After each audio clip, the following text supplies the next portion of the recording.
महाराष्ट्रात एक असा किल्ला आहे जिथे चढताना वाटतं की आपण थेट आकाशाकडे चाललो आहोत. जवळजवळ 90 अंशात उभ्या वाटणाऱ्या पायऱ्या आणि त्या चढताना येणारा थरार, हा अनुभव आयुष्यात एकदा तरी घ्यायलाच हवा. हा आहे नाशिक जिल्ह्यातील हरिहर किल्ला. सह्याद्रीच्या डोंगर रांगांमध्ये उभा असलेला हा किल्ला त्याच्या उभ्या कातळात कोरलेल्या पायऱ्यांमुळे महाराष्ट्रातील सर्वात रोमांचक ट्रेकपैकी एक मानला जातो. इतिहासकारांच्या मते हरिहर किल्ला यादव काळात बांधला गेला असावा. नंतर हा किल्ला बहामनी आणि मुघलांच्या ताब्यात गेला. पुढे छत्रपती शिवाजी महाराजांनी 1670च्या सुमारास हा किल्ला जिंकून स्वराज्यात सामील केला. या किल्ल्याचा उपयोग मुख्यतः घाटमार्गांवर लक्ष ठेवण्यासाठी आणि व्यापार मार्ग नियंत्रित करण्यासाठी केला जात होता. आता प्रश्न पडतो, हरिहर किल्ल्यावर जायचं कसं?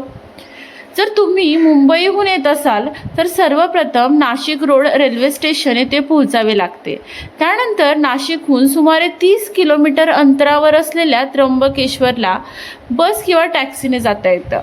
त्र्यंबकेश्वरहून पुढे 20 किलोमीटर अंतरावर असलेल्या निरगुडपाडा गावात पोहोचल्यावर हरिहर किल्ल्याचा ट्रेक सुरू होतो. पुण्याहून येणाऱ्यांसाठी देखील पुणे ते नाशिक ट्रेन किंवा रोड मार्ग उपलब्ध आहेत. निरगुडपाडा हेच या किल्ल्याचे पायथ्याचे मुख्य गाव आहे. येथून सुरू होणारा ट्रेक साधारण 4 ते 5 किलोमीटर लांब आहे आणि किल्ल्याच्या शिखरावर पोहोचायला साधारण 2 ते 3 तास लागतात. हरिहर किल्ल्याचा ट्रेक मुख्यतः 2 भागात विभागलेला आहे. पहिला भाग पायथ्याच्या गावापासून पठारापर्यंत. सुरुवातीला भात शेतीतून जाणारी एक रुंद वाट दिसते. ती वाट हळूहळू डोंगर चढत घनदाट जंगलातून पुढे जाते. पावसाळ्यात या मार्गांवर लहान ओढे आणि हिरवळ पाहायला मिळते, जे ट्रेकचा अनुभव अजून सुंदर बनवतात. काही वेळाने ही वाट एका मोकळ्या पठारावर येऊन पोहोचते. येथून पुढे सुरू होतो हरिहर किल्ल्याचा सर्वात थरारक भाग. पठाराहून वर पाहिल्यावर किल्ल्याकडे जाणाऱ्या उभ्या दगडी पायऱ्या दिसतात. या पायऱ्या साधारण 60 मीटर उंच आहेत आणि त्या कातळात कोरलेल्या आहेत.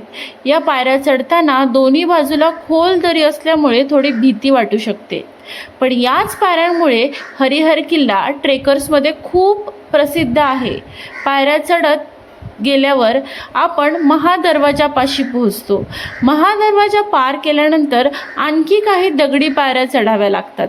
शेवटी वर पोहोचल्यानंतर किल्ल्यावर पाण्याची टाकी आणि काही अवशेष व एक लहान मंदिर दिसतं. येथून सह्याद्रीच्या डोंगर रांगांचे अतिशय सुंदर दृश्य पाहायला मिळते. हरिहर किल्ल्याजवळ अजून काही प्रसिद्ध ठिकाणे देखील आहेत.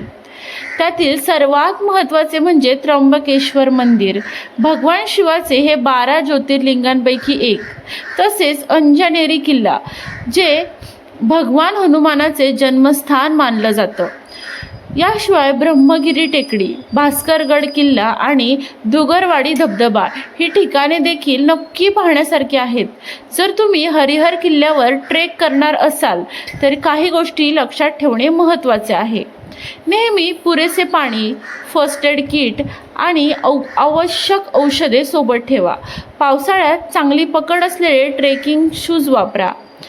आणि सर्वात महत्त्वाचं म्हणजे हा ट्रेक थोडा आव्हानात्मक असल्यामुळे शारीरिक तयारी असणं आवश्यक आहे.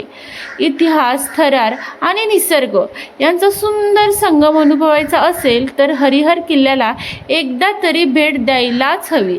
तुम्ही हरिहर किल्ल्यावर ट्रेक केला आहे का? तुमचा अनुभव कमेंटमध्ये नक्की सांगा. आणि अशाच महाराष्ट्रातील गड किल्ल्यांची रोचक माहिती जाणून घेण्यासाठी चॅनलला नक्की सबस्क्राईब करा. व्हिडिओ पूर्णपणे पाहिला त्याबद्दल अगदी मनापासून धन्यवाद.